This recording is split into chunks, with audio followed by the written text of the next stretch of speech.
comme chaque fois, j'aime bien vous refaire un cumul de tout ce qui a pu être vu avant. Ça nous remet un peu les idées claires dans la manière dont Saint Jean construit son évangile. Hein, toujours ce rappel qu'un évangéliste construit son évangile. Ce n'est pas un récit historique, biographique comme on voudrait l'avoir, ce n'est pas une biographie de Napoléon que nous avons là, c'est un récit pour que nous croyions. L'intention n'est pas la même, et la vérité sera toujours transmise, mais selon une construction. Et c'est sans doute là qu'elle est la plus flagrante. On est parti, donc le prologue, mais je vous dis, le prologue à la fin, c'est vous qui serez capable de m'en donner l'explication. Je pense que si vous l'entendrez, je voulais ça vous dire au départ, vous allez l'entendre si vous assistez à la messe du jour de Noël. Maintenant, c'est le seul moment où on entend ce prologue. Hein, on ne l'entend plus, autrefois il était dit à la fin de la messe, donc dans l'ancien missel, hein, on le disait, c'était le dernier évangile, où le prêtre le redisait à Dentier à la fin de la messe, à juste titre d'ailleurs, parce que ce qui vient de se passer, c'est une recréation, ce que je n'arrête pas de vous dire, mais si vous assistez à la messe du jour de Noël, vous verrez, vous allez dire « Ah mais oui, ça je comprends, ah mais oui, ça je comprends », ça va être limpide, presque trop. Il ne faudrait pas trop étudier la Bible, parce qu'au moins ce prologue doit venir. On a donc cette structure des premiers chapitres de Saint Jean qui sont les livres des signes, je vous rappelle. Jésus donne un certain nombre de signes pour qualifier qui il est. C'est-à-dire les arguments, on est toujours, il ne faut pas oublier dans cette idée que Jean veut nous donner des arguments qui ont convaincu les disciples de le suivre. Depuis le premier chapitre, avec Saint Jean-Baptiste et le « Venez et voyez », si vous vous souvenez, le chapitre 2 avec le premier signe, le miracle de Cana, le chapitre 3 avec cette interrogation, pas de signe, mais l'interrogation de Nicodème. Le chapitre 4, à l'inverse, pas de signe non plus. Enfin, c'est un signe pour elle. C'est la rencontre de la Samaritaine avec Jésus qui transforme et sa vie et la vie de ses contemporains. Et d'ailleurs, elle devient témoin à ce moment-là. Le chapitre 5 avec le signe de la guérison je dis neurasthénique, moi je préfère. Cet homme qui n'avait tellement plus d'énergie, plus rien. C'est un évangile qu'il faut faire lire à toute personne dépressive. Vraiment. Parce que c'est vraiment cette action de Jésus à l'intérieur d'une existence qui est arrivée à bout de souffle. Mais voilà, Jésus qui vient aussi relever cela, le chapitre 5. Le chapitre 6, où on a quand même l'un des plus grands signes, avec la multiplication des pains et accessoirement Jésus qui marche sur les eaux. Bon, c'est pas rien, moi j'y arrive pas, j'ai pas eu l'option non plus au baccalauréat. Et donc, avec ce signe-là, la grande controverse qui va commencer derrière. Et la grande controverse qui va commencer derrière, c'est que là, on commence à s'interroger, et on le disait, souvenez-vous, la dernière fois, il y a 15 jours, on comprend, quand on scrute l'Écriture, on comprend l'interrogation des Juifs. Il arrive un moment où ça devient quand même compliqué de suivre Jésus, parce que ce qu'il dit, ça demande une telle adhésion à sa personne, et c'est ça que Saint Jean veut nous mettre. Hein, il veut qu'on mette le doigt dessus. On adhère ou on n'adhère pas à sa personne. Et là, on est à la croisée des chemins, avec la multiplication des pains. Chose très intéressante, parce que le mystère de l'Eucharistie, qu'est-ce que celui de la multiplication des pains, souvenez-vous, hein, le mystère de l'Eucharistie, et c'est étonnant que c'est pour ça que Saint Jean ne parle pas de l'Eucharistie à la fin de l'Évangile, il n'en parle pas au moment de la scène, mais qu'il en parle beaucoup plus tôt, car ce qu'il dit que ce mystère est déjà un point d'achoppement. Combien c'est un point d'achoppement pour les chrétiens aujourd'hui.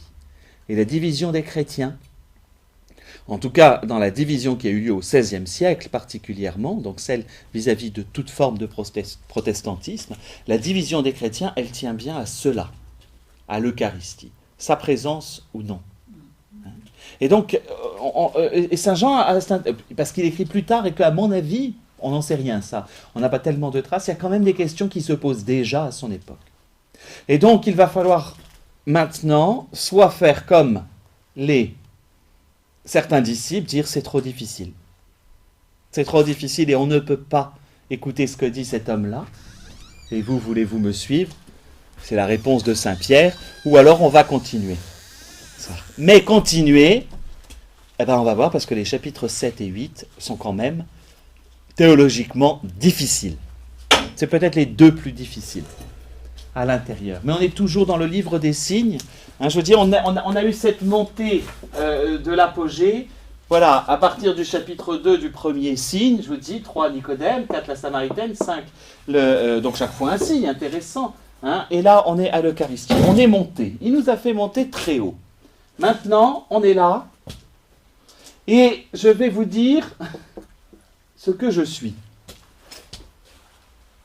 La tradition a intégré, alors excusez-moi, parce que c'est 8 à partir de 11 et suivant, parce que la tradition va intégrer quelque chose qui va nous permettre de redescendre un peu, qui va être le début du chapitre 8, c'est 1-11, il faudra que je vérifie, qui est l'épisode de la femme adultère. Qui, alors, on en reparlera tout à l'heure, mais qui pour les exégètes n'est pas de la main de Saint Jean, en tout cas n'est pas du même style que le reste, mais a été intégré très tôt ici, dans la compilation qui a été faite de l'ouvrage. Peu importe d'ailleurs si c'est pas, parce que l'arrivée de la femme adultère fait entrer de plein pied. Vous ferez remarquer que autant chez Saint Luc, on a une insistance profonde sur la miséricorde. Chez Saint Luc, on a l'épisode du fils prodigue, la brebis égarée, etc. On a ce qu'on appelle les paraboles de la miséricorde. Il n'y a pas chez Saint Jean. On n'a pas encore eu d'explication. Je ne sais pas si vous avez remarqué. Il va dire ne pêche plus. Il va révéler la vie de la femme de Samarie. Mais il ne va pas dire encore ne pêche plus. Et donc on va la voir enfin au milieu de ce récit, où là, on va avoir la réponse de qui est Jésus. Et c'est là qu'on va rentrer. Donc on rentre en théologie. Sur la nature même du Christ, dans ces chapitres 7 et 8. J'insiste sur le passage, le début du chapitre 8, hein, donc c'est la femme adultère. C'est toujours bon à retenir, parce que la présence de la femme adultère ici, c'est, vous allez voir avec ce qui ouvre le chapitre 7. 3 grandes fêtes ponctuent, 3 très grandes fêtes ponctuent l'histoire, le culte d'Israël. Ça vaut le coup de le savoir quand même. 14 Nisan, celle-ci vous la connaissez, la première, hein, c'est la fête de la Pâque. Bon, celle-ci on la connaît. On se souvient que Dieu a sauvé son peuple et lui a fait traverser la mer Rouge et lui a fait quitter l'Égypte. La deuxième grande fête est 50 jours après. C'est la Pentecôte. Elle existe aussi, déjà. Hein. Je garde les termes. D'abord parce que je ne retiens jamais les termes hébreux. Pécha, allez, puis c'est le seul. Je sais plus. Non, Pentecôte, je ne sais plus, c'est pas grave. C'est la fête du don de la loi. 50 jours après, on se rappelle que Dieu, au Sinaï, a donné la loi. Elle est liée à la loi. Chose intéressante, puisque nous, ça correspond évidemment au don de l'Esprit Saint, comme notre nouvelle loi. Et puis, vous avez cette fête, alors, chacune correspond aussi à des fêtes, entre guillemets, pastorales. Hein. Moisson des blés d'hiver, ouverture de la grande saison, à partir, c'est le mois de mai. Donc, c'est voilà, le moment, et c'est plutôt les moments où les animaux, pareil, les accouchements d'animaux, hein, sur cette période-là. Et enfin, en septembre, grosso modo, la fête des tentes. Shavuot, je ne suis pas sûr. Sukkot, Shavuot. Shavuot, ça doit être Sukkot, Shavuot. Shavuot, Sukkot, je confonds, je ne sais plus. Donc, je ne vais pas vous enduire d'erreur, comme dirait un de mes neveux. Voilà. Et donc, on est à ce moment-là. L'intérêt de la fête des tentes, c'est quoi? C'est rappeler à Israël à la fois la précarité de son histoire. C'est une fête qui est adorée des enfants, encore aujourd'hui, hein, par les Juifs, parce qu'on construit une tente et on dort sous la tente pendant une semaine. Et les enfants aiment beaucoup ça, évidemment, même si ça se fait dans le salon. Hein, il y a un côté, et ça se fait encore. Enfin, c'est dans un appartement parisien, vous allez dans le sentier, ils dorment tous, ils dressent une toile, ils vont dormir par terre pendant une semaine. Ce qui est assez beau hein, comme attitude. Enfin, pourquoi? Mais pour rappeler qu'Israël a été dans cette situation précaire avec Dieu au milieu d'elle. Au milieu du peuple, Dieu était là et se déplaçait avec le peuple. Extraordinaire. Extraordinaire parce que là, dans les textes qu'on va suivre, ayez ça en tête, c'est Dieu qui se déplace et qui est présent avec son peuple. Donc ça, c'est le principe hein, de cette fête. Elle est aussi précédée du fameux, alors ça pour le coup, Kippour, Yom Kippour. L'avantage du Kippour, c'est grâce à la guerre du Kippour, tout le monde connaît le mot maintenant, qui est terrible, donc le jour du grand pardon. Il commençait par une expiation des fautes, une demande de pardon. Je vous ai dit, hein, la femme adultère, pourquoi est-ce qu'elle m'intéresse? Ah bah tiens, le début est juste après. Et c'est pour ça que Saint Jean construit réellement son évangile. Hein, il recadre les choses. J'allais dire, peu importe la vérité historique, la vérité théologique est bien au-delà. Yom Kippour.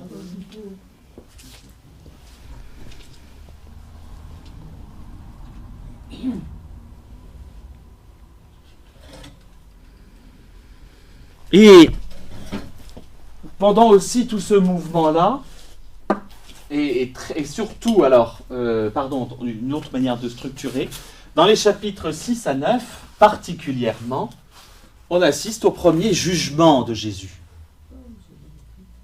C'est comme si Jésus était jugé entre ces deux moments, et voilà. Qui es-tu?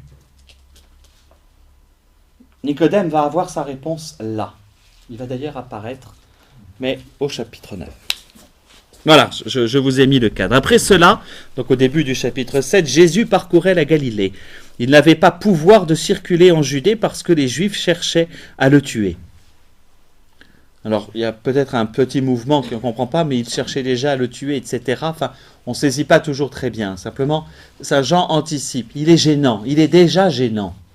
On est déjà allé envoyer des personnes pour aller un peu voir ce qu'il fait, ou en tout cas de la Galilée, on a déjà dit. Mais en Galilée, rien ne pouvait être fait. On est sur deux juridictions totalement différentes. Or, la fête des tentes était proche. Ses frères lui dirent donc, passe d'ici en Judée, que tes disciples aussi voient tes œuvres que tu fais, en n'agis pas en secret quand on veut être en vue, puisque tu fais ces choses-là, manifeste-toi au monde. Ça aussi, on est déjà dans la passion. Et toi, si tu es le Fils de Dieu, descends de la croix. C'est une tentation. Il n'y a pas de tentation non plus chez Saint Jean, mais en voilà une belle. Ses frères, donc les gens qu'ils connaissent, qui sont proches, attends, on y va et on prend le pouvoir. Entre guillemets. On est toujours dans une avancée un peu. Voilà ce qu'il lui demande. Monte et montre à tout le monde que, que tu sais faire. Refais la multiplication des pains et tu verras que tout Jérusalem t'acclamera. Du pain et des jeux. Toujours cela. Hein. Et donc, voilà, on est de l'ordre de la tentation. Vous voyez, c'est une tentation qui lui est présentée. Vous pourriez me dire, mais et en toute logique, mais attendez, justement, s'il refait un signe à Jérusalem et que tout le monde croit en lui, on n'aurait pas eu le petit problème de la croix, etc. Mais quelle serait la foi? La foi authentique à laquelle Jésus invite. Bien sûr, les signes vont y aider, et les miracles sont là pour authentifier sa divinité, mais ce n'est pas son but. Ça n'est certainement pas son objectif. Pas même ses frères, en effet, ne croyaient en lui. Là aussi, c'est un écho des synoptiques, hein, où ses frères viennent le voir et qui disent, on a ça, c'est chez Saint Marc, et où on a vraiment, à l'évangile, dans le temps ordinaire, où on a juste comme évangile, mais une ligne. Les frères de Jésus vinrent le voir, ils voulaient le saisir, car en effet, il avait perdu la tête. Acclamons la parole de Dieu. Ça fait toujours bizarre, hein. Après la prédication, coton. Hein. Mais c'est ça, ils ne croyaient pas en lui, mais alors vas-y, montre-nous, qu'on prenne le pouvoir, enfin en tout cas qu'il y ait quelque chose. On sent bien que c'est pas la foi. Hein, on est toujours, n'oubliez pas, c'est pour que nous croyions. Donc Saint Jean essaye de nous montrer comment croire. Jésus leur dit, mon temps n'est pas encore venu, tandis que le vôtre est toujours prêt. Le monde ne peut pas vous haïr, mais moi il me hait, parce que je témoigne que ses œuvres sont mauvaises. Vous montez à la fête, moi je ne monte pas à cette fête, parce que mon temps n'est pas encore accompli. C'est intéressant parce que c'est dans un des psaumes, voici le temps favorable, Dieu a son propre temps. Et le Christ, voilà, il a une pleine liberté.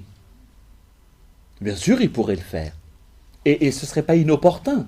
Vous êtes d'accord? Il y va, il fait le même signe, on croit en lui, et pouf pouf, c'est bon. Mais ce n'est pas le temps de Dieu, ce n'est pas la méthode de Dieu de se laisser dicter les choses par les hommes.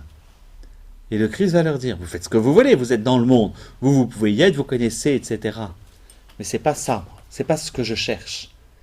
Et il ne cherche pas quelque chose d'extérieur, il cherche véritablement quelque chose d'intérieur. Une chose, c'est qu'on voit apparaître là très clairement, c'est toujours pareil pour que vous puissiez comprendre toujours ce prologue, on voit apparaître cette nouvelle opposition. Alors là, c'est une des plus flagrantes de tout l'évangile, mais là, très particulièrement, et qu'il va falloir essayer de comprendre, c'est Jésus contre le monde. Mais qu'est-ce que c'est que ce monde? Il va falloir l'éclairer. Vous, le monde reconnaît vos œuvres. Puis au bout d'un moment, Jésus va, je vous envoie dans le monde, mais vous n'êtes pas du monde. Il va y avoir un double sens à ce terme-là, on le verra dans le discours après la scène, justement. C'est pour ça que je voudrais avancer là. Autre phrase extrêmement importante, mon temps n'est pas encore accompli. Les derniers mots de Jésus, tout est accompli. L'accomplissement. C'est véritablement le but du Seigneur, accomplir toute chose. Je ne suis pas venu pour abolir, mais pour accomplir, enfin bref. Voilà. Cela dit, il resta en Galilée, mais quand ses frères furent montés à la fête, alors il monta lui aussi, pas au grand jour, mais en grand secret. Alors, la fête des tentes n'est pas une fête obligatoire, entre guillemets, de pèlerinage. Elle est une des possibilités de pèlerinage. De préférence, on choisit ses Pâques. Bon, on n'est pas obligé de monter aux 3 grandes fêtes à Jérusalem, particulièrement pour intéressant, il va y monter plus tard. Donc à quel jour de la fête il ne va pas assister? Au premier jour, le grand pardon. Et il n'en a pas besoin. C'est logique même d'ailleurs. Il n'a pas besoin de recevoir le pardon, lui, pour ses œuvres. Mais oui, mais parce qu'on est là.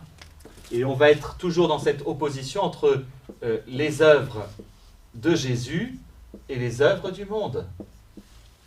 Quelles sont les œuvres de Jésus? Elles vont être très différentes de celles qui, au contraire, vont conduire au péché.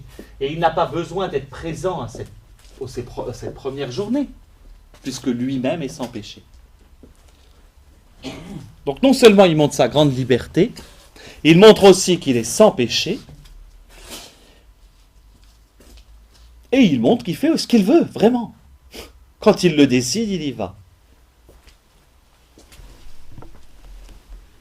Et la raison est très simple. Saint Jean nous l'explique. Les Juifs le cherchaient donc pendant la fête et disaient « Où est-il » On chuchotait beaucoup sur son compte dans les foules. Les uns disaient « C'est un homme de bien », d'autres disaient « Non, il égare la foule ». Pourtant, personne ne s'exprimait ouvertement à son sujet par peur des Juifs. Alors, il n'est pas clair, Saint Jean, parce que le mot juif va regrouper les autorités comme n'importe les lambda. Mais on va voir que même dans les autorités, en fait, certains vont être pour, certains vont être contre. Je ne suis pas venu apporter la paix, mais la division. On est pour ou contre. Il n'y a pas de choix. Là, Saint Jean est clair. Déjà, il y a division.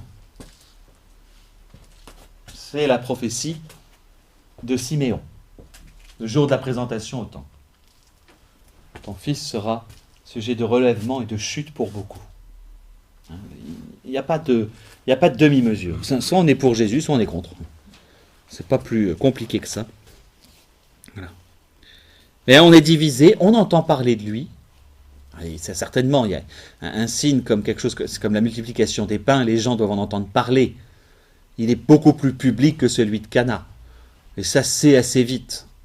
Peut-être pas Internet et Twitter à l'époque, mais quand même. Donc on le porte toujours rapidement, ce genre d'événement. On était au milieu de la fête, lorsque Jésus monta au temple et se mit à enseigner. Le milieu de la fête en tant que tel, je voulais juste vérifier une chose, pardon.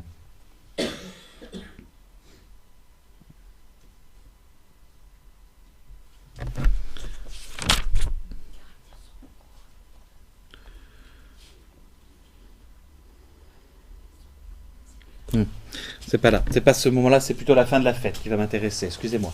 Donc Jésus se situe au milieu de la fête, donc il y a quelques jours quand même qui se sont passés, et là tout à coup il se présente publiquement dans le temple. Là on est à côté d'une prophétie aussi de Michée, qui est celle que l'on lit le jour de la présentation du Seigneur au temple, qui est la toute fin, je vous rappelle, on l'avait déjà vu, non peut-être pas, dans donc le dernier livre de l'Ancien Testament, c'est le plus facile à trouver, c'est l'avantage.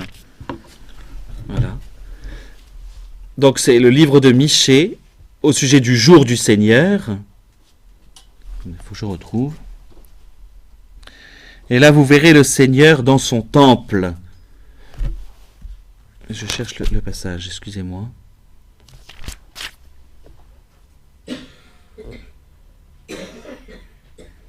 C'est au chapitre 3 de Michée.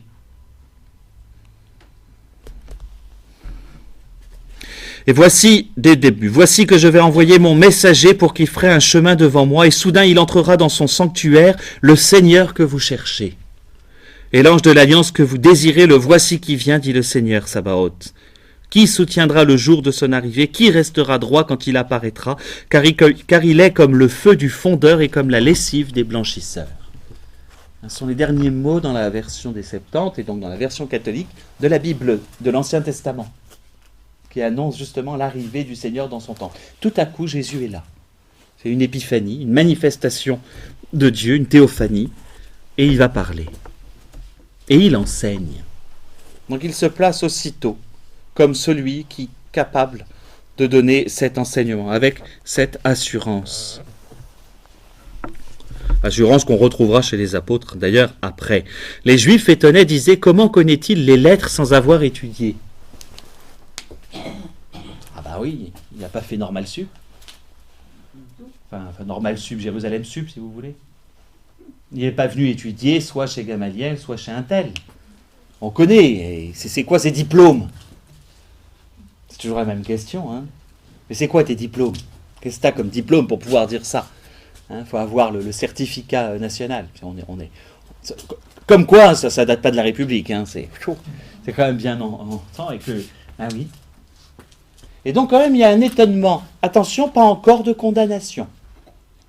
Pas encore de condamnation, mais où est-ce qu'il a appris tout ça? D'où il sait tout ça? Comment est-ce qu'il est capable de révéler toutes ces choses? Il n'a pas étudié les lettres. Et c'est intéressant parce qu'on va voir la question de la doctrine. Ma doctrine n'est pas de moi. Ma doctrine n'est pas de moi, mais de celui qui m'a envoyé. Si quelqu'un veut faire sa volonté, il reconnaîtra si ma doctrine est de Dieu ou si je parle de moi-même. Celui qui parle de lui-même cherche sa propre gloire. C'est limpide là comme discours. J'avoue que je n'ai pas tellement à commenter. Celui qui parle de lui-même cherche sa propre gloire, mais celui qui cherche la gloire de celui qui l'a envoyé, celui-là est véridique et il n'y a pas en lui d'imposture. Moïse ne vous a-t-il pas donné la loi et aucun de vous ne la pratique, la loi? Ça serait un petit coup en disant, n'arrêtez pas de dire que vous êtes de Moïse. Souvenez-vous, on est dans le lien avec le chapitre précédent. Au chapitre 6, c'était dans la question du pain de vie. Mais c'est Moïse qui nous a donné le pain du ciel. Ah non, c'est Dieu, je vous rappelle. Et ensuite, c'est Moïse qui vous donne la loi ou c'est Dieu qui la donne par Moïse? Moïse n'a jamais cherché sa propre gloire. Souvenez-vous, à la fin du Deutéronome, il n'y a pas eu d'homme plus humble que Moïse. C'est un des commentaires sur le personnage, un des rares commentaires sur son caractère. C'est son humilité. Jamais il ne s'est mis en avant, et à certains moments d'ailleurs, dans le livre de l'Exode particulièrement, et dans le livre du Deutéronome, il va dire, mais j'ai jamais voulu prendre la tête.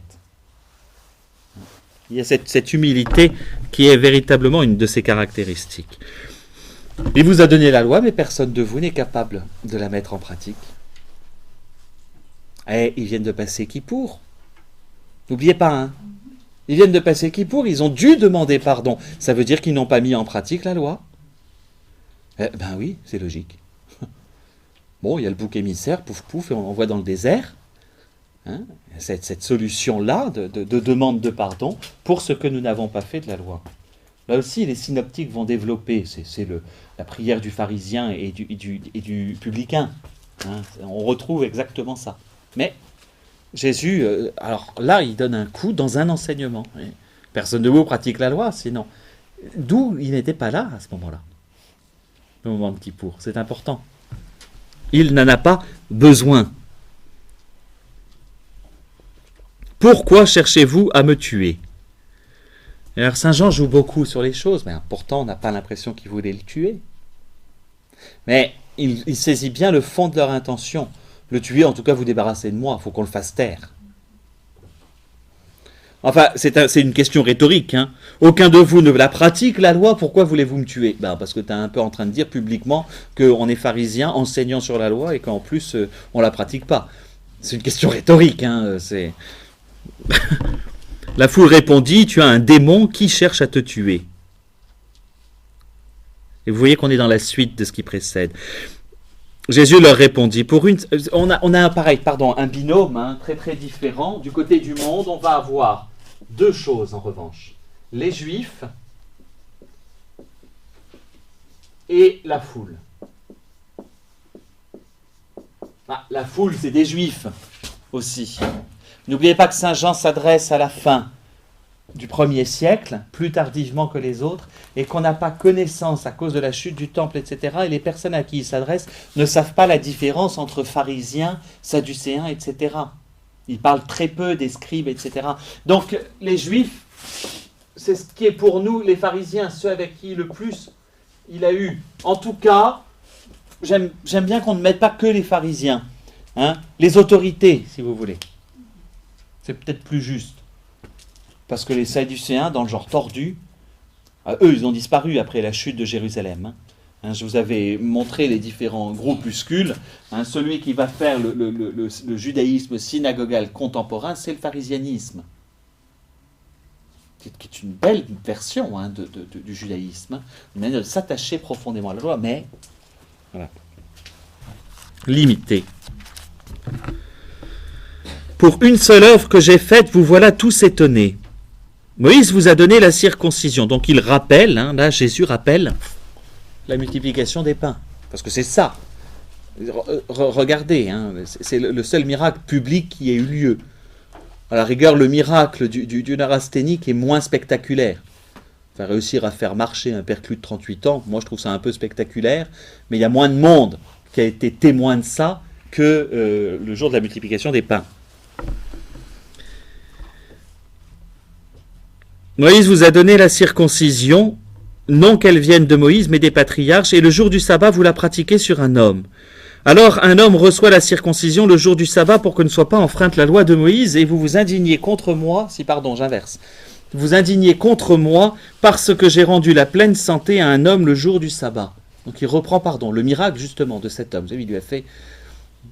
C'est la question, je vous ai déjà dit, donc c'est l'avantage du maître du sabbat. Mais il les prend à leur propre piège. La loi nous dit qu'il faut absolument respecter le sabbat. Bien. Mais la loi aussi impose, vous savez, c'est toujours le problème du légalisme. Le légaliste est toujours embêté quand deux obligations viennent tomber et arrivent en contradiction. Mais la loi impose donc 8e jour circoncision, sabbat. Je fais quoi? Ce jour-là, je permets la circoncision. Et pourtant, qui est un acte, entre guillemets, de travail, parce que ça demande, il y a quelque chose qui doit être fait qui n'est pas de l'ordre du repos. Alors, le pharisien, là, il va dire, non, c'est bon, ça. Jésus leur montre la contradiction qu'ils ont vis-à-vis de la loi.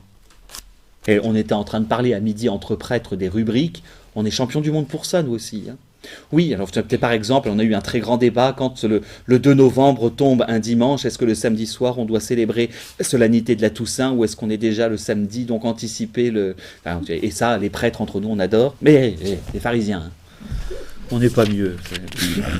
Vraiment pas. Nous aussi, on a besoin d'être sauvés. Faut pas l'oublier. Ne l'oubliez jamais. Et là, encore pique, alors c'est quand même la deuxième en deux phrases, hein, c'est « Cessez de juger sur l'apparence, jugez selon la justice ».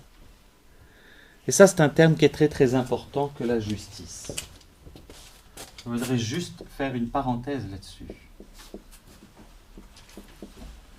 Le mot justice, dans notre pensée contemporaine, qui plus est, qui, l'air de rien, s'américanise de plus et qui en devient profondément, comment dire, le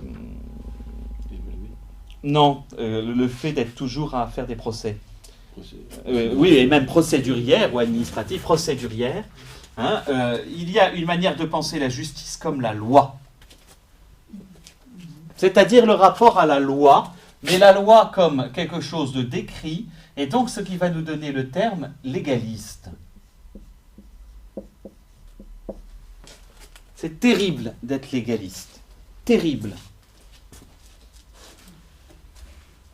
Parce que le légalisme, et Saint Paul, Saint Paul le sait, il l'était.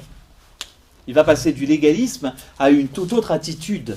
Le légalisme, c'est ça qui est écrit, c'est ça qu'il faut faire.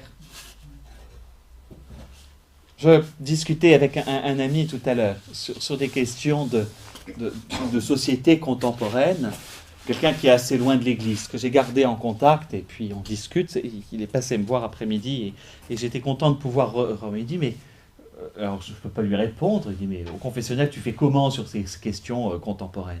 Je lui dis, mais il y a une loi que je vais rappeler.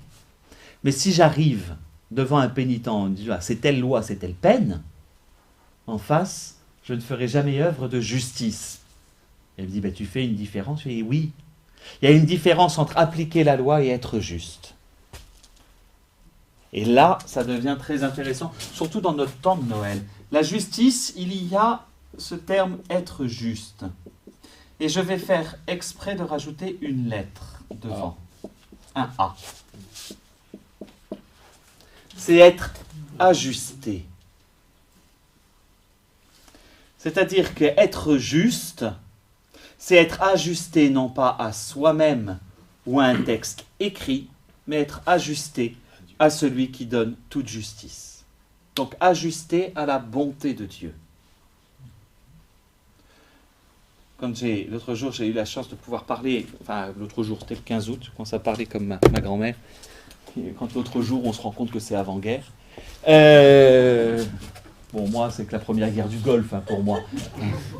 Mon arrière-grand-mère, quand elle disait l'autre jour, de temps en temps, il fallait réfléchir pour savoir laquelle des deux guerres c'était, et c'était la première très régulièrement. Bref, l'autre jour, mais moi ça va, c'était il y a 4 mois.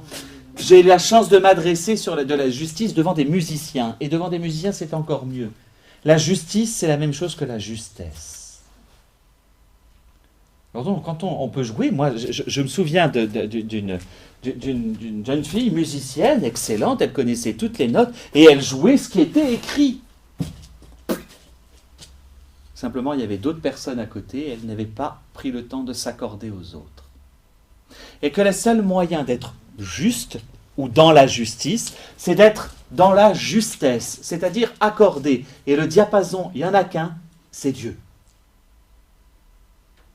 L'analogie fonctionne presque parfaitement pour une analogie, ce qui est rare. Mais l'analogie de la musique est absolument extraordinaire. Or, l'ajustement, et j'aime beaucoup cette analogie de la musique, l'ajustement à Dieu va permettre toujours de produire de la beauté, malgré parfois une interprétation ou une originalité qui nous est propre. C'est la particularité. On peut être juste, entre guillemets, sans être dans les clous, si vous voulez. Vous saisissez ce que je veux dire? Et c'est très très important. Joseph, je prends un épisode qui n'est pas de Saint Jean pour comprendre ce que c'est que la justice. Joseph se trouve face à un dilemme. C'est un homme juste. Donc c'est un homme qui cherche à ajuster son existence avec ce que Dieu demande. Donc il a aussi connaissance de la loi. Or la loi lui dit, si ta femme est adultère, un enfant d'un autre, en tout cas ta fiancée, elle devra être lapidée. Et il cherche donc le moyen le plus ajusté de pratiquer la loi sans pour autant provoquer la mort de quelqu'un. Qui plus est de la Vierge Marie. On aurait été légèrement embêtés. Quand même, hein, avouez. Bon, cette année, ouais, bon. Pas Noël. On l'a idée. Ah oui, mais l'air de rien, il en avait le pouvoir. Alors, excusez-moi du terme, c'est pas beau. Et de la part pour Saint Joseph, ça n'est pas beau. Mais donc Joseph a à choisir entre ce qui est de l'ordre de la loi et ce qui est ajusté. Alors il a eu un petit coup de pouce du ciel, faut reconnaître. On l'a pas tous, mais la manière dont le ciel va lui dire, qu'est-ce qu'il va faire? Il va être juste et encore plus juste parce qu'il s'ajuste à ce que Dieu lui demande. Il y aurait peut-être lieu de distinguer la loi naturelle de la loi humaine aussi. Alors, je parle de loi, là quand je suis dans le terme loi, je suis de l'ordre de la loi divine. Or la loi naturelle est de toute façon soumise à la loi divine. Mais qu'elle n'est pas le tout de la loi divine. La loi naturelle n'est pas le tout de la loi divine. C'est-à-dire, la loi divine dépasse la loi naturelle. La loi divine, si vous voulez saisir le célibat des prêtres, il faut le comprendre là, ou de la consécration à la virginité. Hein, on va la trouver là. La loi naturelle ne la pose pas. On peut parler d'égalisme si la justice est le respect de la loi naturelle. Pas forcément. Mais je n'ai pas dit qu'il n'y avait pas de respect de la loi dans la manière d'être ajusté. Mais il y a une manière de respecter la loi telle qu'elle est, sans pour autant être, sans pour autant être légaliste. On va le voir, je le dis là, parce que vous allez le voir avec la femme adultère. Et on va être là, hein. On va justement être dans ce débat-là, c'est pour ça que j'insiste. Avec ça, la femme adultère, vous allez avoir comment Jésus va être juste, tout en ne condamnant pas. Alors que la loi demande. Il va être ajusté à quelque chose qui dépasse la loi. Mais, et c'est le fameux adage de Paul VI, la miséricorde, c'est la loi sans la miséricorde, la justice, mais il entendait, je veux dire la loi. La loi sans miséricorde est rudesse, la miséricorde sans loi est mollesse. On n'exclut jamais, et le Christ ne va jamais exclure. Mais, et souvenez-vous ce qu'il a dit aussi tout à l'heure, et c'est toute cette question-là, c'est que le Christ, ça ne devrait pas être là, est bien celui qui fait le lien entre la loi et la volonté de Dieu. C'est-à-dire que le Christ refuse le légalisme, qui théoriquement, c'est vrai, si on suit la loi, il ne peut pas sauver un gars qui est qui est malade. Il n'y a pas de nécessité absolue de sauver quelqu'un. Il peut revenir le lendemain si le bonhomme y est. Donc la nécessité, c'est là. Hein, en philosophie, on voit énormément ça. Enfin, c'est toujours les problèmes ce qu'on appelle les actes surérogatoires que l'on est capable de poser au-delà de ce qui peut être demandé. Et Jésus se situe à cet endroit-là. Il refuse le légalisme parce qu'il va faire la volonté de Dieu, qui dépasse évidemment largement une loi qu'il donne aux hommes. La volonté de Dieu est bien au-dessus de la loi. On peut considérer que la définition du légalisme, c'est la déification de la loi. C'est l'absolutisation. Je dirais l'idolâtrie. Une idolâtrie de la loi. C'est-à-dire que c'est toujours le problème. Dieu donne quoi? Mais comme il nous la donne, qui donne la loi, et elle est pour nous, les hommes. Bon, le légalisme, pharisianisme si vous préférez, on n'est jamais, c'est quoi? On s'arrête là. Et donc, on identifie Dieu et la loi. Et on oublie l'auteur. Quand elle est divine, la loi, il y a identification. Non. C'est pour ça que je posais ma question. Non, la loi n'est pas Dieu. Elle n'est pas Dieu. Expression. Elle est une expression de lui-même, mais il la dépasse toujours parce qu'il la donne dans l'expression de ce que notre nature humaine est capable de comprendre.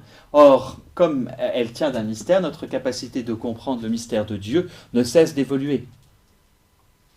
Hein, le dogme évolue de cette manière-là, il n'évolue pas, il grandit en compréhension. Et on grandit en compréhension dans chacun des mystères de Dieu. Et donc, dans la compréhension de la loi, on ne cesse de grandir aussi. Donc, la loi, Dieu excède la loi. Et la bêtise du légalisme, c'est de dire la loi est Dieu. Vous saisissez? Là, on est dans un point, mais qui revient perpétuellement. Mais le rejet de la loi en disant « je n'ai pas besoin de la loi pour aller directement vers Dieu » est tout autant une erreur. Car si Dieu donne la loi, c'est là que je réponds à votre question, c'est qu'elle est un moyen, mais elle demeure un moyen. Alors ce qu'il faut condamner, c'est peut-être le littéralisme. C'est ce que saint Paul a fait. C'est la lettre et l'esprit. Voilà. Plus que la loi. C'est l'interprétation. C'est jamais la loi. Mais le Christ n'a pas condamné la loi, ce que je vous dis, il fait en sorte d'être ajusté. Et vous allez voir, la suite va être beaucoup plus limpide. Hein. Alors avec ce terme-là, c'est étonnant. Vous voyez avec Saint Jean comment on peut passer du temps, voilà, juger selon la justice. Voilà, avec 4 mots. Mais on a une lumière immense sur le mystère du Christ. Est-ce que ça va? Parce que c'est important. À partir de ça, on comprend beaucoup mieux la controverse avec les pharisiens. Ils ne sont pas mauvais de dire il faut qu'on applique. C'est pas mauvais. Et c'est pas ça que Jésus condamne. J'essaie toujours de le placer en homélie. C'est simplement qu'ils exagèrent parce qu'ils identifient Dieu à la loi. Et c'est là qu'ils posent un problème. C'est l'idolâtrie de la loi. On retrouve le même problème dans la vie spirituelle. Est-ce que je fais une prière pour avoir des consolations spirituelles ou est-ce que j'accepte dans ma prière d'être dans la sécheresse? Donc, et Sainte Thérèse de l'Enfant d'Avila est absolument extraordinaire là-dessus. Elle dit, vous mettez là et vous mettez consolation ou grâce spirituelle ou quoi que ce soit. Eh bien, elle dit, au bout d'un moment, si vous demandez l'expérience spirituelle que moi je vis, et que pour avoir à chaque fois, obligatoirement, une consolation spirituelle, faites attention. Alors, si le bon Dieu a la gentillesse de vous en donner à chaque coup, remerciez-le. Hein, parce que quand on est sec dans la prière, hein, tout à coup ça arrive une consolation, on est ravi, puis après, parfois, voilà, après ça dépend des figures, des physionomies spirituelles. Mais elle pose la question, nous attachons-nous à, voilà. Bon, forcément, elle l'évitait. Hein. Alors, forcément, ne demandez pas à l'éviter, ça pose des problèmes après, d'enquête et tout. Enfin, voilà. Vous comprenez? Mais on est toujours pareil. À qui est-ce que je m'attache? À la grâce ou à l'auteur de la grâce? Tous les débats du jansénisme vont être exactement à ce niveau-là. Au fond ou à la forme? C'est au fond ou à la forme? Non, à l'origine de toute chose. Ouais. Qui est le fond. Qui est plus que le fond. Très faux alors. Ouais, le profond, si vous voulez, mais bien plus, voilà. Bon, vous voyez qu'il y a controverse chez les gens, on va continuer. Ça, c'est une des clés de notre foi, je crois, profondément. C'est une des clés de notre foi. Et on comprend mieux tout l'enseignement de Jésus qui pourrait presque se résumer à ça. Soyez justes. La principale transgression du christianisme par rapport au judaïsme, c'est d'avoir substitué à la loi l'amour. C'est pas de l'avoir substitué, c'est d'avoir mis l'amour comme loi. C'est-à-dire d'avoir excédé la loi. C'est la question du Christ, et puis après, mais la loi et le commandement, et c'est un commandement. Enfin, là, laissez-moi le temps de l'analyser quand on le verra. Mais Jésus n'a pas dit, je vous propose une manière de vivre. Il a dit, je vous laisse un commandement. Mais c'est clair, hein, et on y obéit. C'est le commandement de l'amour. Qui va être, comment dire, le dénominateur commun. En fait, Jésus va donner la véritable interprétation de la loi. Sens de ce que vous disiez. C'est pour ça, je ne dis pas qu'il ne peut pas, il peut pas, parce qu'il va dire, mais toute la loi, même de l'Ancien Testament, a pour but, c'est soyez parfaits comme votre Père du Céleste est parfait. Et c'est sans cesse répété dans le Lévitique, et la loi du Lévitique est louable. Réellement, elle est magnifique, et elle n'est pas caduque.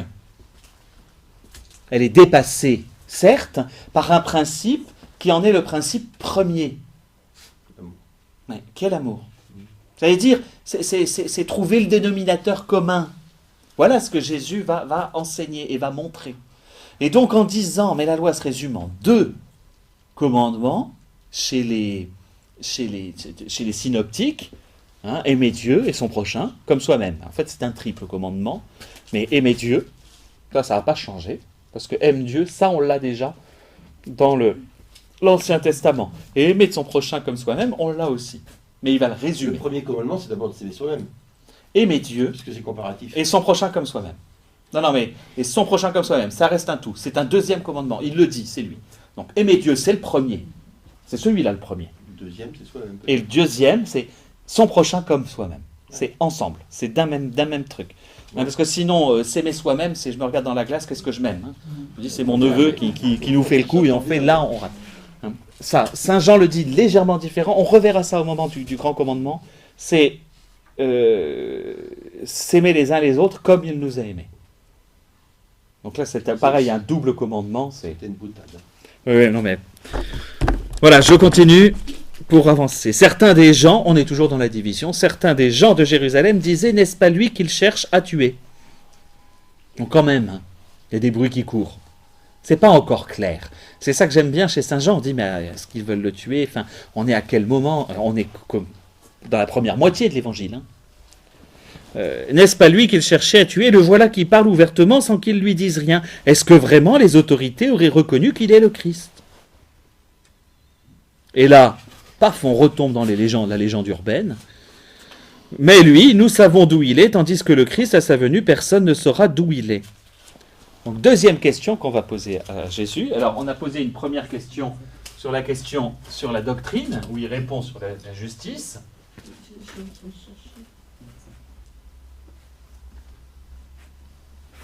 On a eu la première question qui était qu'est-ce que tu enseignes là? La doctrine. Je vous rappelle qu'en fait on avait la question 0 qui était les œuvres. Et là, ça devient intéressant. D'où est-il?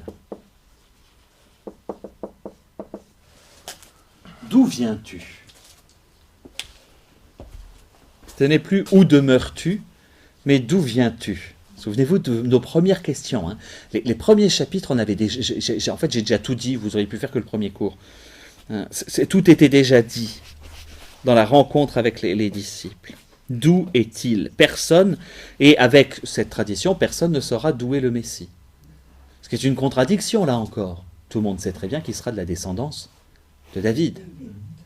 Hein, c'est une certitude. Enfin, sinon, il ne serait pas allé chercher, Hérode n'aurait pas fait chercher tout le monde.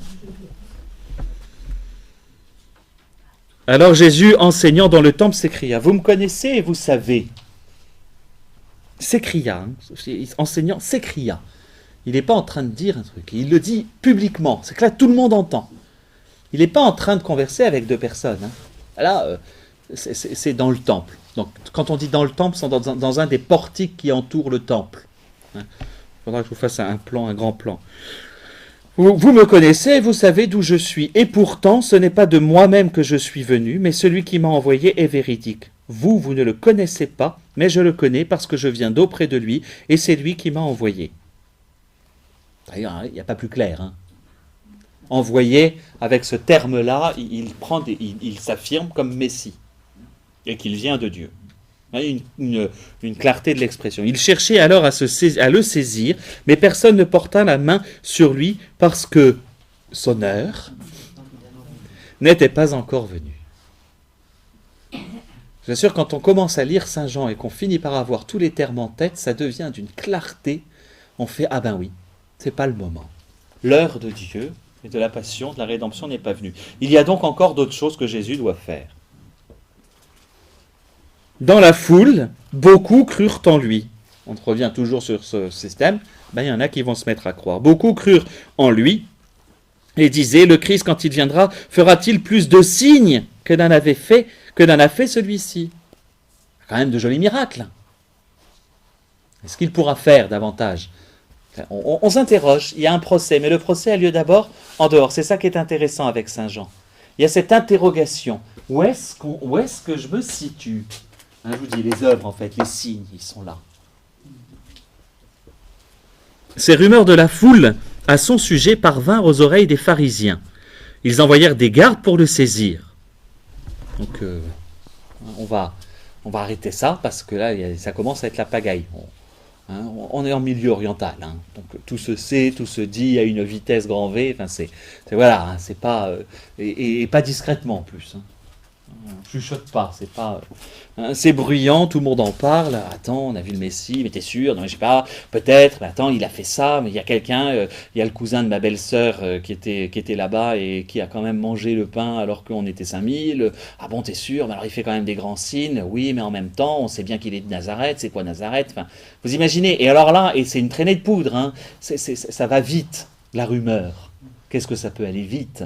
En milieu oriental, c'est encore plus rapide. Hein, en milieu méditerranéen, pas oriental, seulement méditerranéen, parce que en Provence, dans ma famille, si vous saviez à quelle vitesse ça va, mon Dieu. Bon, pour un peu de temps encore, je suis avec vous et je m'en vais vers celui qui m'a envoyé. Vous me chercherez et ne me trouverez pas, et où je suis, vous ne pouvez pas venir. On vient pour le prendre, et il dit, vous en faites pas, je vais m'en aller. Ah, évidemment, vous savez qu'on est quand même avec la Samaritaine. Hein. Souvenez-vous de ce que je vous avais montré avec la Samaritaine, où ils sont à 2 niveaux, et qu'elle arrive, point par point, à monter vers lui. Vous vous souvenez de cet escalier? Parce que je le trouve merveilleux chez la Samaritaine, c'est pour l'instant la seule qui soit montée. Au chapitre 9, on va en avoir un très très grand qui va monter, lui, à toute vitesse, aussi. Et ça va être intéressant parce que ça va être relié au péché à nouveau. Là, il faut maintenant qu'on ait ça en tête. Bref, on monte, et là, Jésus est en train de leur dire, mais là où je vais, vous ne pouvez pas y aller. Les Juifs se diront entre eux, où va-t-il aller que nous ne le trouvons pas? Va-t-il rejoindre ceux qui sont dispersés chez les Grecs et enseigner les Grecs? Grosso modo, est-ce qu'il va en Égypte? Il va en Alexandrie, et là, il y a toute une population juive. Est-ce qu'il faut qu'il y aille aussi? Ah bon, il va aussi enseigner cela. Ce qui est très choquant, hein, pour des Juifs sur place. La traduction des Septante, c'est-à-dire la traduction de la Bible en grec, n'a pas fait l'unanimité. Ah bon, alors il faut aussi, c'est toujours très compliqué, ceux qui ne sont pas natifs, ou ceux qui étaient dans la diaspora et qui ne parlaient plus l'hébreu, sur la question de la langue. Dans quelle langue faut-il lire la Bible? Combien de traductions avons-nous sous le nez, là? D'accord? Non, mais c'est celle-là qu'il faut... Non, c'est celle-là. Enfin, peu importe, hein, j'en ai déjà 2, moi, sous le nez. Donc... Peu importe. Voilà, mais on revient à ça. Et donc, là-bas, il va s'adresser à ceux de langue grecque. Alors là, ça en énerve quelques-uns, ceux qui sont anti-grecs, et les anti, les pour. Voilà. Que signifie cette parole qu'il a dite? Vous me chercherez et ne me trouverez pas. Et où je suis, vous ne pouvez pas venir. Donc, il reste quand même, les gens restent sur une interrogation. Jésus, exprès, ne donne pas une clarté aux choses. Il va le faire, on va la voir quand même, nous, au bout d'un moment, mais il va les laisser. Voilà. Et le dernier jour, alors on est le dernier jour de la fête, et là, c'est extraordinaire ce qui arrive. Dernier jour de la fête, le grand jour. Alors, c'est là que je voulais vérifier sur cette question du grand jour. Voilà, on demandait les pluies de l'automne. Voilà, c'est bien ça. Évidemment, à l'automne, on est content dans les pays méditerranéens de voir qu'il pleut un peu. Ça fait toujours du bien à ce moment-là. Donc, on demandait les pluies d'automne et en fait, on apportait de l'eau de la piscine de Siloé, la piscine de l'envoyé, d'accord, pour la mener et la verser autour de l'autel du temple. Alors, on va de la piscine de Siloé vers le temple et surtout l'autel où va avoir lieu le sacrifice. Siloé, je vous rappelle, c'est celle qui signifie l'envoyé. D'accord, vous avez tous ces éléments et à partir de là, on a aussi tout ce qu'on a entendu, celui qui m'a envoyé. Qu'est-ce que ça signifie? Ce mouvement de l'eau depuis la piscine de l'envoyé vers le temple, c'est ce retour, justement, vers qui il va. Vous saisissez ce parallèle? Il vient de dire, je reviens, donc on a l'explication. Alors c'est sûr que quand on n'est pas au courant de ce qui se passe, le dernier jour de la fête du temple, on est un peu embêté, et que ça ne nous parle pas. Quand on sait que c'est ce mouvement-là, c'est aller depuis de l'eau qui va de la piscine jusqu'au temple, c'est véritablement retourner à Dieu. Et là, vous comprenez, vous me cherchez, voilà. Un peu de temps encore, je suis avec vous, et je m'en vais vers celui qui m'a envoyé. Ah ben voilà, nous on comprend. Et ça vient d'être dit, justement, à travers. Piscine de Siloé, auprès de laquelle a eu lieu la guérison.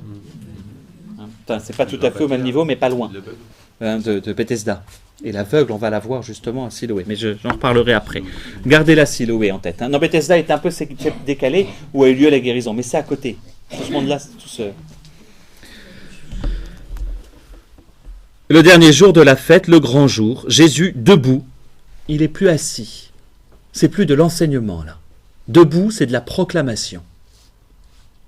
Vous saisissez la différence ou pas? La proclamation a quelque chose de l'ordre officiel. L'enseignement va passer de l'ordre de la discussion. Vous voyez, c'est pourquoi on m'interroge toujours, c'est à vous que j'expliquais, pour la raison pour laquelle je n'enseigne jamais assis. Oui. C'est à vous que je le disais. Je ne suis pas évêque, je ne suis pas le Christ. Voilà, je ne peux pas. Je ne suis pas de l'ordre de la proclamation non plus. Mais comme quand on proclame l'évangile est proclamé debout. Donc si Jésus est debout, il proclame. Et donc là, on est de l'ordre de ce que va faire le prophète. Jésus prend l'attitude non plus de l'enseignant, mais du prophète. Et c'est une de ses paroles les plus belles chez Saint Jean. Enfin, toutes elles sont belles, hein, excusez-moi, mais c'est l'une des plus belles. Après, vous classez comme vous voulez, parce que tout est beau. Si quelqu'un a soif, qu'il vienne à moi, et il boira, celui qui croit en moi.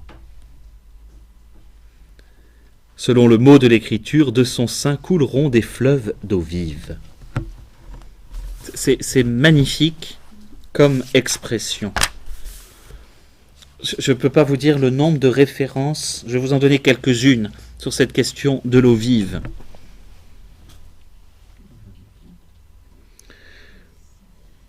D'abord, l'attitude de Jésus. Proverbe 1. La sagesse crie dans les rues, sur les places, elle élève la voix. Ensuite, Isaïe 55. Vous tous qui avez soif, venez vers les eaux, même sans argent, venez acheter et buvez sans argent, sans paiement du vin et du lait. Psaume 143. Je tends les mains vers toi, mon âme est comme une terre sans eau devant toi.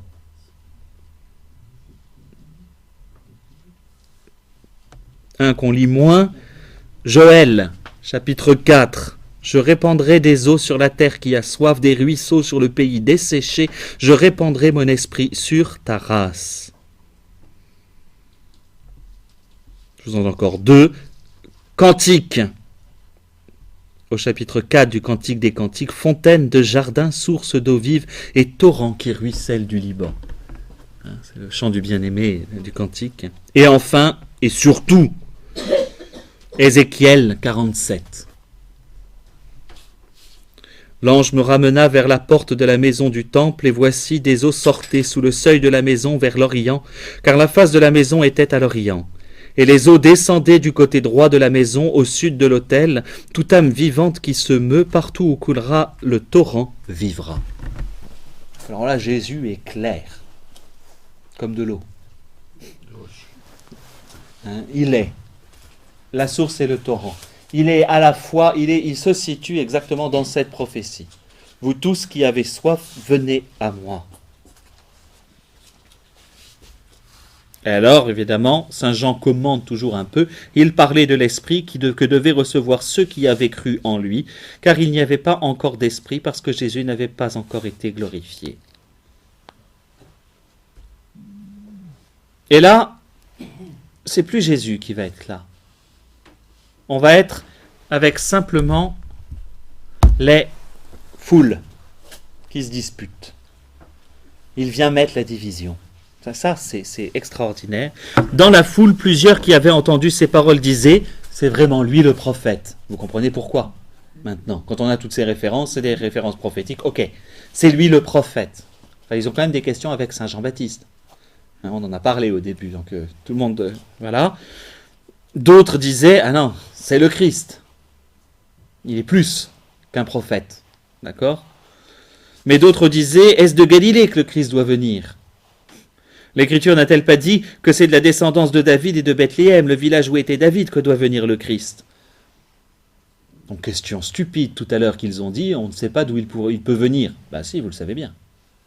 Comme quoi la mauvaise foi, ils l'ont même à l'intérieur de leur propre discours. Bon ça, qui ne veut pas croire, on ne peut pas le forcer. Et la mauvaise foi est souvent supérieure. Une scission, une division se produisit donc dans la foule à cause de lui. Certains d'entre eux voulaient le saisir, mais personne ne porta sur lui les mains. Ouais, ça pose un souci, qu'est-ce qu'on fait? Il blasphème pas, enfin, ça échauffe les esprits. Voilà, ça a dû poser quelques problèmes dans le landerneau local, comme on dit. Voilà. Les gardes revinrent donc trouver les grands prêtres et les pharisiens. sont un petit peu bredouilles quand même, hein, ces messieurs. Je vous rappelle que ça fait un bout de temps qu'ils devraient être arrivés, mais... Ceux-ci leur dirent, pourquoi ne l'avez-vous pas ramené? Et les gardes répondirent, jamais homme n'a parlé comme cela. Eux commencent à se laisser saisir. Les pharisiens répliquèrent, vous aussi vous êtes-vous laissé égarer? Est-il un des notables qui ait cru en lui ou un des pharisiens? Mais cette foule qui ne connaît pas la loi, ce sont des maudits. Et ça c'est terrible comme phrase. Non mais ces gens-là qui croient en lui, ils valent rien. Plus que des maudits en fait, c'est vraiment c'est des expressions terribles. Et là derrière quand même attendez, moi j'ai pas tranché. Vous savez, c'est toujours pareil, hein, un petit groupe qui crie plus fort va trancher à la place d'un des autres, et Nicodème va dire, mais l'un d'entre eux, celui qui était venu trouver Jésus précédemment, leur dit, notre loi, on y est revenu, c'est ce à quoi nous sommes attachés, notre loi juge-t-elle un homme sans d'abord l'entendre et savoir ce qu'il fait? Donc, Nicodème comprend bien qu'il faut quand même s'attacher à la personne du Christ. Et réponse nette des pharisiens, es-tu de la Galilée? Toi aussi étudie, tu verras que ce n'est pas de la Galilée que surgit le prophète. Je vous rappelle juste le verset 24. Cessez de juger sur l'apparence, jugez selon la justice. Vous voyez la grande différence? Il n'y a jamais écrit nulle part qu'il pourrait venir de Galilée. Bon. C'est pour ça, entre autres, quand vous lisez Saint Matthieu, faudrait lire tous les évangiles. On recommencera. Hein. Mais si vous prenez Saint Matthieu, et quand il va dire, il s'établit à Nazareth, et c'est pourquoi, c'est comme il est écrit dans les Écritures, comme il est écrit dans la loi, il sera nazoréen. On a régulièrement... Saint Matthieu ne va jamais cesser à dire. Pourquoi? Parce que Saint Matthieu, il écrit pour des judéo-chrétiens, des anciens du judaïsme, qui ont besoin d'être convertis, et souvent des pharisiens d'ailleurs, qui ont besoin des arguments. Il va dire, mais si c'était écrit dans la loi, mais regardez comment il fallait la lire.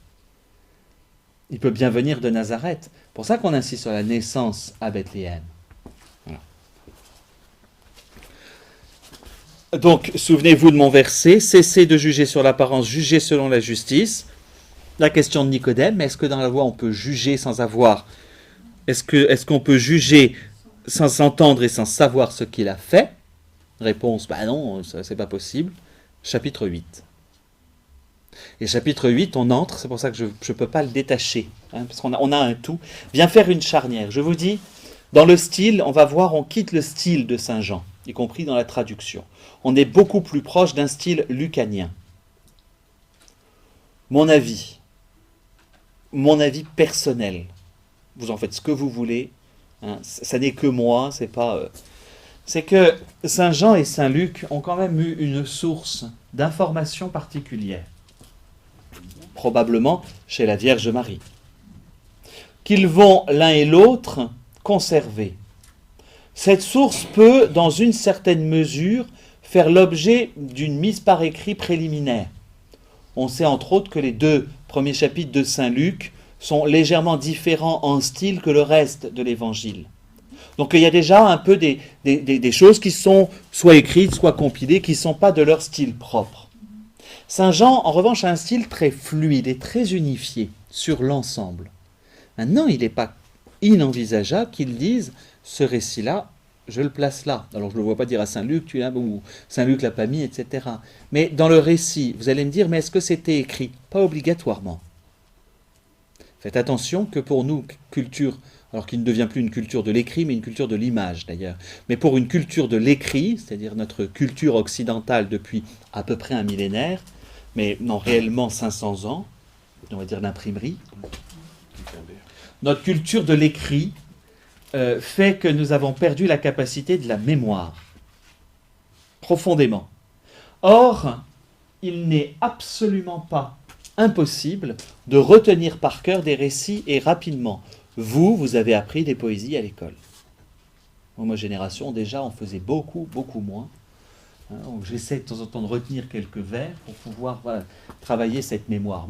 Et quand je demande à ma grand-mère, quand je lui ai demandé, je revois qui a 93 ans, elle est encore capable à 93 ans de réciter par cœur, je ne dis pas la totalité, mais l'air de rien, une bonne moitié des fables de La Fontaine, qu'elle a apprises à 7 ans. Donc une mémoire travaillée, pas intacte, hein, elle perd la mémoire pour des tas de choses, mais une mémoire travaillée et capable de retenir au mot près quelque chose. Donc, excusez-moi, il n'est pas impossible qu'une tradition orale soit totalement adéquate. Vous comprenez mon raisonnement? C'est à cause de notre vision contemporaine qui fait si c'est pas par écrit, c'est pas vrai. Grosso modo, téléphone arabe. Mais à l'oral, ne se déforme pas. On le sait grâce au travail des missionnaires au XXe siècle. Et des missionnaires qui, pour pouvoir être baptisés, exigeaient de la part des néophytes qu'ils connaissent par cœur tout Saint-Luc et tous les actes. Et par des méthodes mnémotechniques absolument anciennes, particulièrement ce fameux balancement du corps. On voit souvent les Juifs faire ça aussi. Mais ce balancement du corps est un moyen de retenir par cœur en chantonnant. Des choses qu'on retient, des choses qu'on retient. Oui, c'est une méthode d'apprentissage. Donc bref, je réentends un missionnaire. C'est quelqu'un qui m'a raconté ça. Donc j'étais à la côtellerie. Donc c'est dans les années 2003-2004. Et je le réentends dire, mais on exigeait ça. Ils veulent être baptisés, ils vont jusqu'au bout. Eh bien, ils récitaient intégralement Saint-Luc et les actes. Mais oui. Et avec enthousiasme, ils apprenaient ça en un rien de temps. Ben, que faisait le prêtre, lisait, et alors chantonnait avec eux. Enfin, il avait une traduction. Il ne savait pas lire de toute façon. Et il répétait, il répétait. Et ils étaient capables de répéter encore longtemps après. Bref, Saint-Luc a pu avoir ce récit-là qui n'a pas été intégré par Saint-Jean a eu le récit qui n'a pas été intégré par Saint-Luc, qui est plutôt du style de cette tradition lucanienne. Vous comprenez? Bon, voilà, ça c'est mon avis, je ne suis pas exégète, donc faites que vous voulez. L'illustration contemporaine de ce que vous dites, ce sont les écoles coraniques. Oui, oui, bien sûr. Mais les enfants au catéchèse, quand on essaye de leur faire apprendre par cœur des choses, c'est pas compliqué. Hein, à la fin en 20 minutes, ils apprennent un texte complet par cœur. C'est juste une histoire de méthode. Et quand on réussit à faire fonctionner la mémoire. Donc voilà, l'intégration de ce récit. Ensuite, moi, c'est là que j'atteins, à mon avis. Ça, bon, c'est une des possibilités de l'ordre de l'histoire et de l'exégèse. Je prends une possibilité. Bon. Moi, à mon avis, c'est que celle qui a raconté le récit, c'est la fameuse qui a vécu cette expérience-là. Voilà, c'est tout. Il me plaît de me dire que c'est elle qui va raconter ce qui s'est passé. Parce que l'air de rien, c'est vraiment de son point de vue. À elle. Lisez-le, on va le lire avec son point de vue. Allez, je vais le lire d'une traite. Et ils s'en allèrent chacun chez soi. Qui vient quand même de... Ils ne savent pas, ils sont divisés. Quant à Jésus, il alla au mont des Oliviers, mais dès l'aurore de nouveau, il fut là dans le temple. Donc, pardon, je coupe juste une fois. Kippour, fête des tentes, l'eau vive, on est là. D'accord ? Dès l'aurore, il fut là dans le temple et tout le peuple venait à lui et s'étant assis, il les enseignait. Or, les scribes et les pharisiens amènent une femme surprise en adultère et la plaçant au milieu, ils disent à Jésus, « Maître, cette femme a été surprise en flagrant délit d'adultère. Or, dans la loi, Moïse nous a prescrit de lapider ces femmes-là. Toi donc, que dis-tu » Il disait cela pour le mettre à l'épreuve afin d'avoir matière à l'accuser. Mais Jésus, se baissant, se mit à écrire avec son doigt sur le sol. Comme il persistait à l'interroger, il se redressa et leur dit que celui d'entre vous qui est sans péché lui jette le premier une pierre. Et se baissant de nouveau, il écrivait sur le sol. Mais eux, entendant cela, s'en allèrent un, à commencer par les plus vieux, et il fut laissé seul avec la femme toujours là au milieu. Alors, se redressant, Jésus lui dit, « Femme, où sont-ils? Personne ne t'a condamné. » Elle dit, « Personne, Seigneur. » Alors Jésus dit, « Moi non plus je ne te condamne pas, va, désormais ne pêche plus. » Alors le récit parle de lui-même. Si je le commente là, je vous fais une homélie en tant que telle. Ce qui est intéressant, c'est qu'avec les éléments que je vous ai donnés sur la loi, le péché, vous avez quand même tout ce qu'il faut pour avoir d'autres lumières en tant que telle. Cette fameuse loi, ce qui est très intéressant, c'est le degré des protagonistes. Quand on regarde ce genre de texte, il faut l'imaginer. Et mettons-nous dans la peau de l'un ou de l'autre. Y compris oser se mettre dans la peau du pharisien. Ça, pour la prière, c'est excellent aussi. Accepter de se dire, moi aussi j'accuse. Et facilement. Mais moi aussi je suis la foule qui va en regarder une se faire traîner comme un rien et qui ne va pas réagir. Parce qu'il y a quand même la foule qui est toujours là et qui ne bronche pas. Il y a cette femme, pécheresse, prise en flagrant délit d'adultère. A priori, pour commettre un adultère, elle n'était pas seule. Mais bon, la pauvre, voilà. Et il y a Jésus. Et les regards. Ce texte est un des plus... Je préfère pour prêcher sur le... Qu'est-ce que regarder? Parce que véritablement, on a la même chose dans ce qu'on appelle le repas chez Simon, la pécheresse qui arrive chez Simon et qui embrasse les pieds de Jésus, etc. Et on a ça. La foule, elle est en train de regarder toute la scène. Les pharisiens, ils ne regardent même pas cette femme, ils regardent Jésus pour l'accuser. Cette femme, on ne sait pas où elle regarde et Jésus regarde le sol. Et au bout d'un moment, il va lever les yeux vers les pharisiens pour leur dire, et il se rabaisse.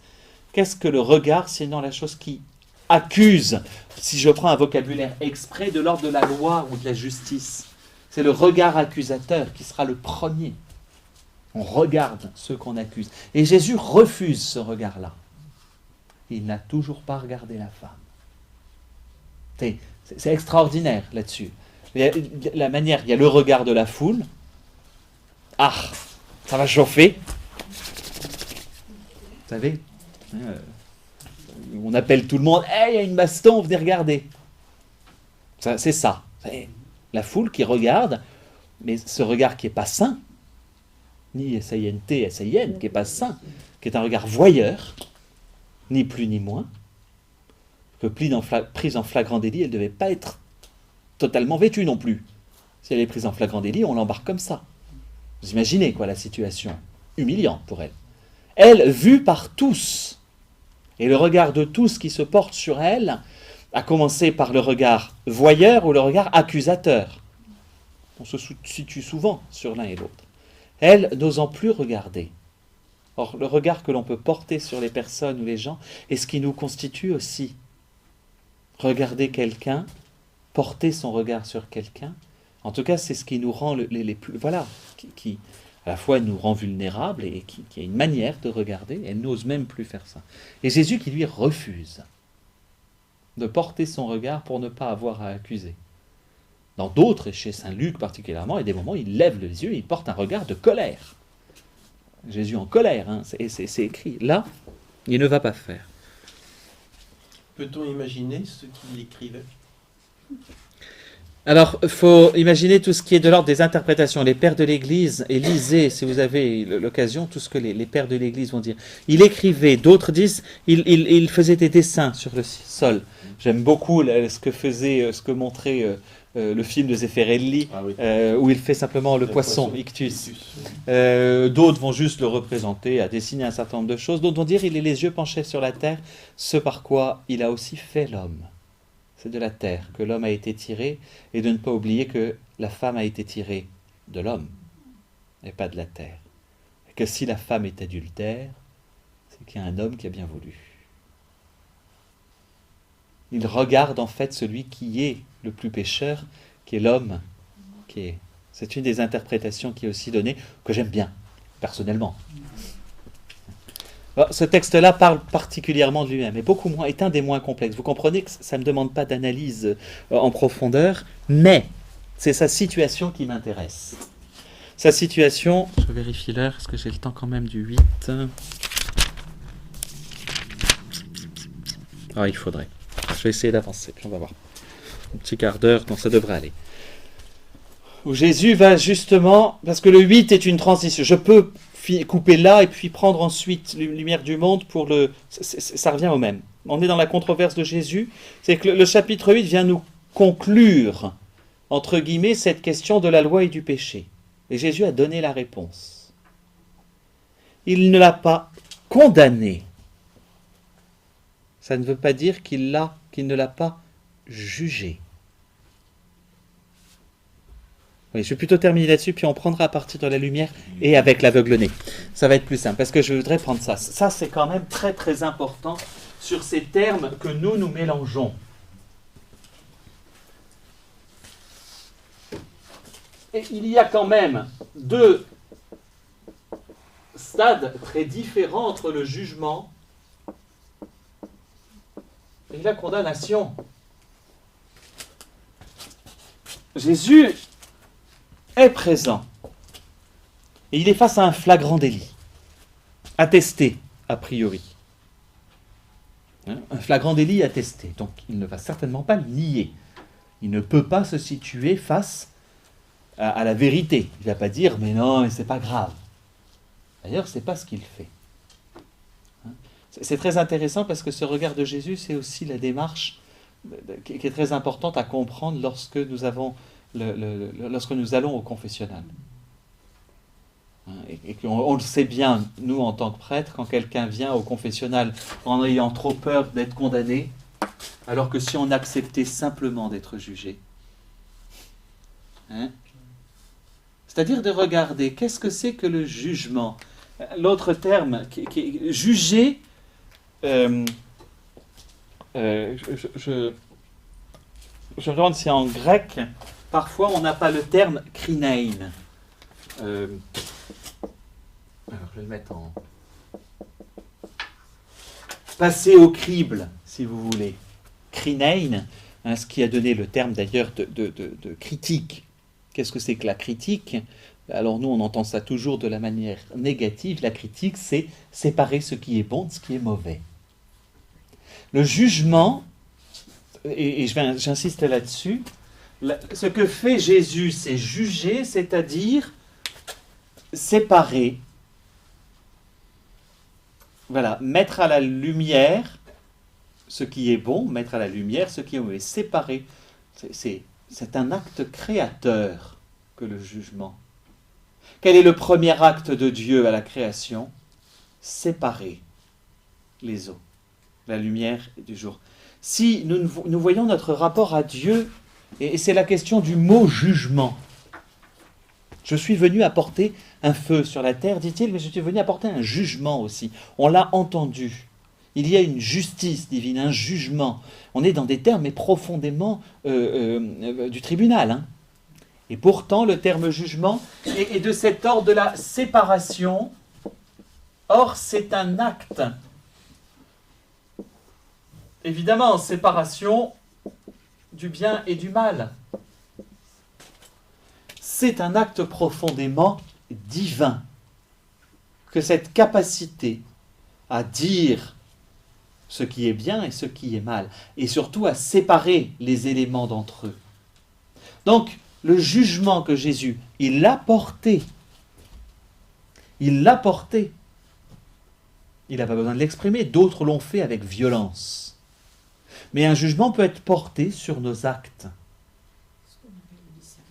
C'est ce qu'on va appeler le discernement, c'est ce qu'on va appeler, ou à l'intérieur voilà, je prends exprès le sacrement du pardon, puisque dans le sacrement du pardon, très souvent les personnes en disent, alors évidemment, le tribunal de la sainte pénitence.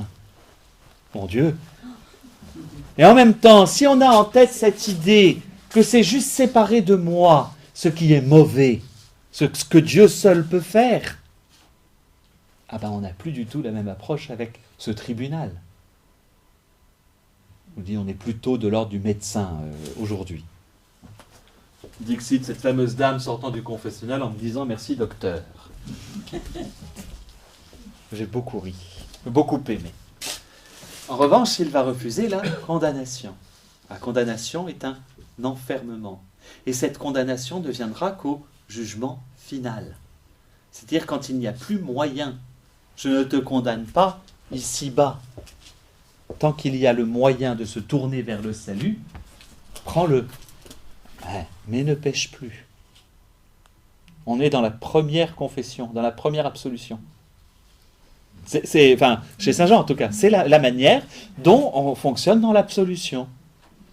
L'aveu permet de séparer le bien du mauvais de l'intérieur de la personne, et donc de la donner. Et c'est extrêmement important. D'où aussi, et je le dis parce que l'évangile selon saint Jean est un évangile profondément sacramentel. Vous ferez remarquer qu'on a déjà eu le baptême. On a déjà eu le mariage.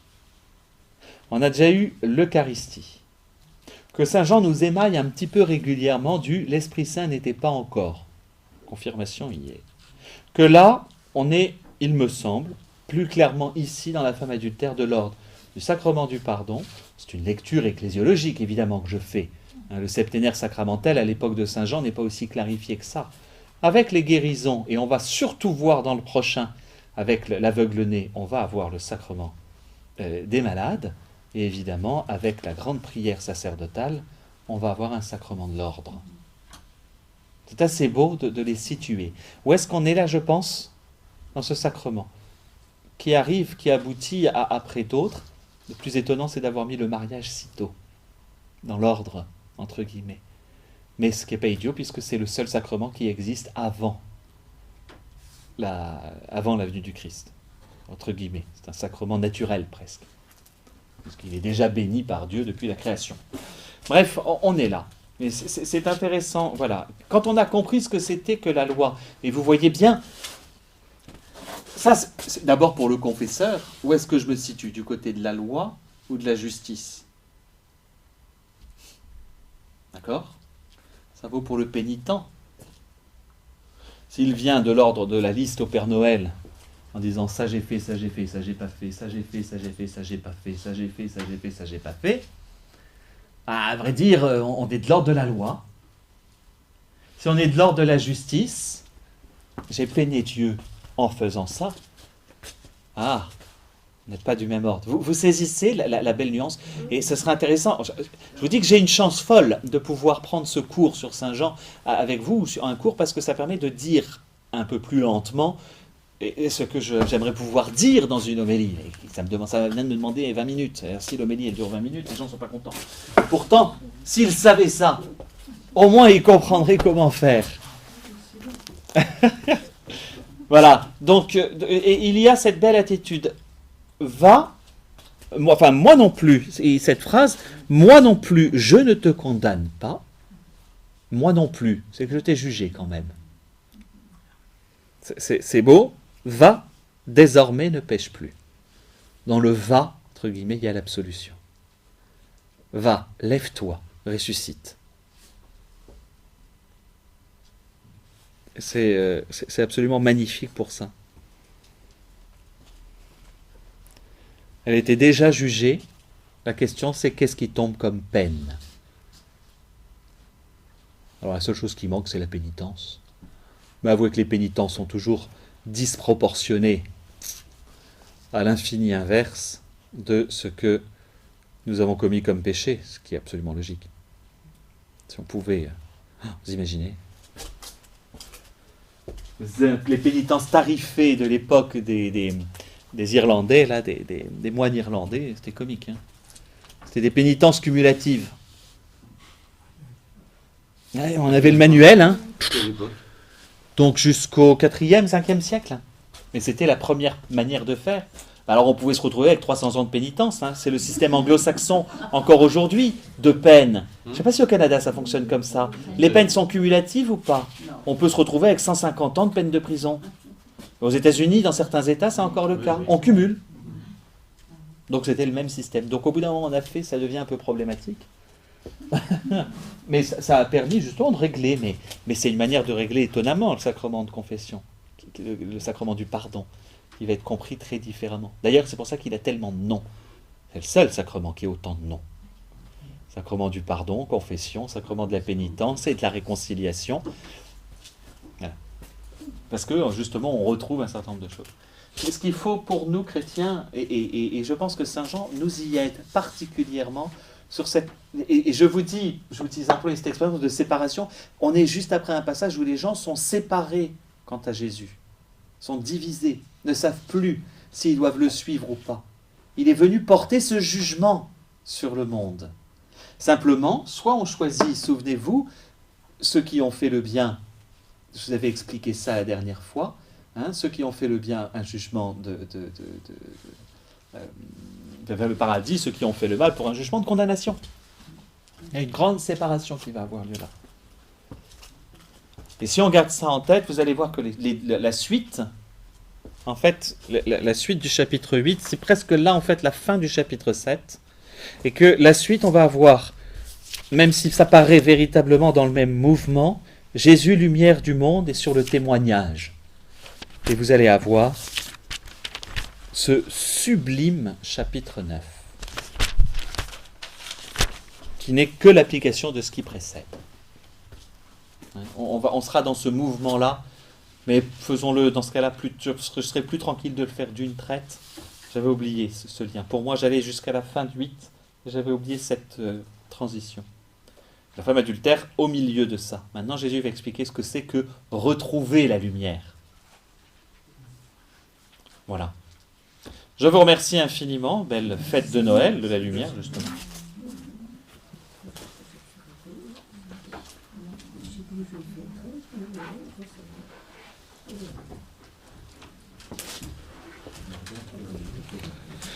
Quel trésor! La deuxième année, il y a des choses que je dis, je ne les ai pas dites l'an dernier. Je découvre, mais Saint-Jean, je pense que je recommencerai l'an prochain, je ne redirai pas la même chose. J'entendais Jean Dormesson là, sur un plateau de télévision il y a 3 ou 4 jours dire que le plus bel ouvrage qu'il a lu de toute son existence, c'est l'Évangile de Saint Jean. Ah, je confirme. C'est un fond chrétien, cet homme. Oui. Si jamais vous avez l'occasion de lire, il a une magnifique interprétation, j'ai trouvé, de la création, ce qui appelle un de ses ouvrages, il y a 4 ou 5 ans, ça s'appelle L'origine du monde. Oui. Et vraiment, pour saisir l'interprétation, une belle interprétation de la création, j'ai vraiment trouvé ça prodigieux. Entre autres, de manière insidieuse, parce qu'il est très fin, Oui. il accuse la manière de la création justement plutôt de l'ordre de l'islam ou de ces religions traditionnelles et la pensée chrétienne véritable sur laquelle il bute. Enfin, Bon, je le relis, je l'ai lu il y a quelques années lorsque j'ai